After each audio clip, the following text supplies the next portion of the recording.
Hey everyone, happy Tuesday. Look at the U.S. weekly weather outlook. First, starting at current conditions, we're looking at the National Weather Service Weather and Hazards Viewer. This shows watches, warnings, advisories, and current weather observations as of midday Tuesday. And what we're seeing right now is kind of a lot of what we've seen over the last couple of weeks, but also a lot of this winter.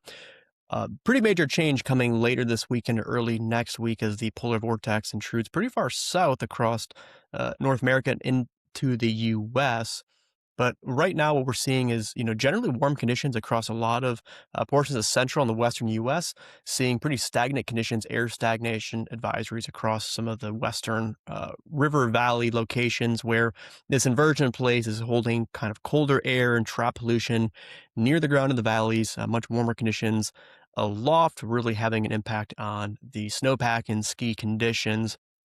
Um, Very cold conditions in place across portions of the Great Lakes into the Northeast. We'll see that moderate briefly. We're also seeing winter weather advisories, winter storm warnings, mainly for lake effect snow that'll kind of be on and off through the coming days. Fire weather concerns, once again, across the foothills and high plains of Colorado.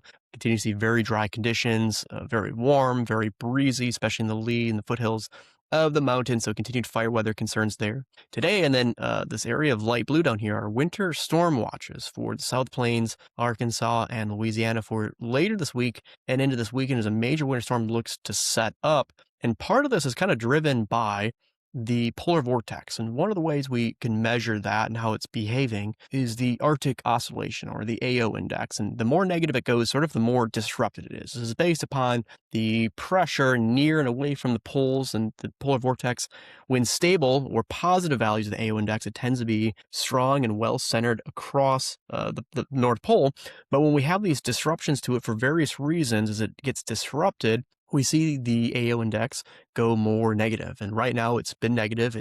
That's kind of been a trend this winter, but it's going to go very negative later this week and into early next week before moderating, but kind of an indication of that shifting south. And it looks like it's really going to set up across North America and bringing some Arctic air pretty far south as we head into this weekend. Now, I sort of just want to start out with the broad pattern again. When we look at 500 millibars, the mid levels of the atmosphere, we can sort of look at where we have anomalies. That is where our pressure's higher, where we have ridging in these orange and yellow colors, and where we have lower valleys or troughing, sort of areas of unsettled weather. And we see those in the blue colors here. And this is a lot of what we've seen this winter generally, with troughing across much of the eastern U.S., where we've seen active conditions, very cold temperatures. And out west, generally, we've seen quiet conditions in between some of these periods of atmospheric rivers, but very warm conditions as well. That's currently in place, and that's largely going to continue. We're going to see sort of the polar vortex make a very even farther south intrusion into the U.S. later this week. What I wanted to call out is, because I'll talk about the wintry precipitation and very cold temperatures for later this week for parts of the southern U.S., but as we head into next week and later next week, there are indications this ridging begins to shift further east. I'm only showing the GFS model. There's a lot of forecast solutions to look at, but the ECMWF, the Euro forecast, does support a very similar solution as well. So we have a very cold period coming up. I think there's some moderation of that as we head into later next week. And as this ridge shifts further west, this will help open the door for more precipitation for the western U.S., especially more the Pacific Northwest again later next week. Now, as we look at the jet stream level, it's kind of a broader view of what's happening. Right now, we see this is sort of the polar jet stream, very strong. The subtropical jet stream further to the south here. As we go over the next few days, there's a couple things I want to point out in the forecast here. One is this area of lower pressure, this trough across and off the California coast, across the eastern Pacific, begins to move in, and we also see sort of this southward shifting of this broad trough, this lobe of the polar vortex.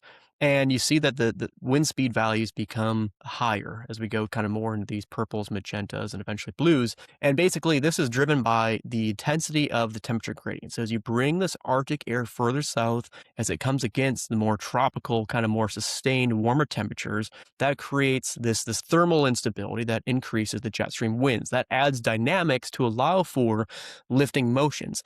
This trough, as it interacts with the polar jet, you'll see here the jet stream becoming quite strong across the southwest into the South Plains. This is going to bring some strong dynamics or lifting motion into these areas into this weekend and early next week. So we're going to have cold air making it very far south. There's going to be good moisture available from the Gulf, and we're going to have the dynamics to sort of lift and bring that all together. That's going to set the stage for some heavy winter precipitation for pretty far south portions of the U.S. And as we go into next week, we see jet stream winds actually getting in excess of 200 knots. Something we do see on occasion, but that is quite intense for the jet stream across the U.S., even for this time of year. Now, first, I want to talk actually about the temperatures. I mentioned it's cold right now across the North Plains, Great Lakes, Northeast. There's an area of low pressure that's bringing these warm, breezy conditions, the fire weather concerns across Colorado. That area of low pressure is going to shift up to the north and east. It's going to moderate temperatures. It's going to bring rain for the southeast. It's going to bring snow for the northeast as well, Great Lakes snow as well, snow across the northern plains. And we'll see as we go into later tomorrow into Wednesday, into Thursday, we're going to see this Arctic air begin to work through. The cold front kind of initially stalls across the central plains. And then we're going to see a resurgence of this as you begin to see these sort of white and light greens. These are sub-freezing, sub-zero temperatures across the northern plains. And as we head into Friday and Saturday, you're seeing this very cold air making it very far south. So not just the northern plains, not just the northeast, but into the central and southern plains as well. And as we head into this weekend, we could be looking at morning temperatures, into the teens, perhaps single digits as well. It's a possibility into early next week. GFS sort of shows a resurgence of really cold air into early next week. That's a bigger question mark at this point. A lot of this is going to depend upon how much snow cover there actually is. When you have a cold air mass move across a area of snow cover, that allows it to radiate and cool off even more at night. So there are some questions of just how cold is it going to get during the morning hours as we head into this weekend next week. But either way, it looks like very cold. Temperatures probably 20 to 40 degrees below average for this time of year. And then we see things begin to moderate slowly later next week, but remaining quite cold for a lot of the northern and northeastern U.S. Now, in terms of precipitation, that's going to be potentially the bigger part of the story. I mentioned the lake effect snow kind of continuing on and off. Mentioned snow for the northeast later tomorrow and into Thursday. But what we'll begin to see is by Friday, we're seeing a mix of rain, freezing rain, sleet, and snow setting up across the southern plains and expanding east as we head into Saturday. And then really what you'll notice is sort of the prolonged nature of this wintry precipitation that's going to set the stage for potentially significant accumulations of either snow, sleet, snow, or a mix of everything. And right now we're seeing the latest 12, this was this morning's 12Z run of GFS, that's actually shifted things further south. So right now it has this heaviest snow across northern Texas, out towards DC, just south of there. Freezing rain accumulations will be just south of that then. But we see that this continues really through Sunday, finally lingering and tapering off into Monday. And we look at potential total snowfall accumulations. We're looking, at the large area of 3 to 6, perhaps more, and local areas could see a foot of snow, especially as you get further east into the Appalachians, as by the time we get to Monday. And then with freezing rain accumulations too, this, could be more significant, especially when we talk about the impact, not only for transportation, but also to the electric grid, values in excess of a quarter to a half inch in areas. Right now, the GFS has it set up from around Austin out towards Atlanta.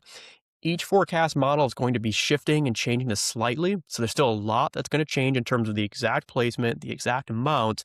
So it's going to be really important for folks to stay in tune, especially with the National Weather Service, and what the latest forecasts are and what are trending. What looks very likely is at least moderate impacts from this storm system, both in terms of the precipitation, but also in terms of the very cold temperatures behind that. So it begins Saturday across portions of the South Plains, and then you see, these very probable moderate impacts to travel, to infrastructure through the weekend into early next week. Perhaps major impacts as well. We're seeing probabilities of 40 to 50% in areas, again, extending from northern Texas, Oklahoma, out towards the mid-Atlantic. Again, this could shift, but overall, a combination of snow, in terms of the amount of blowing snow and freezing rain accumulations, that is going to create potentially major impacts for a lot of areas.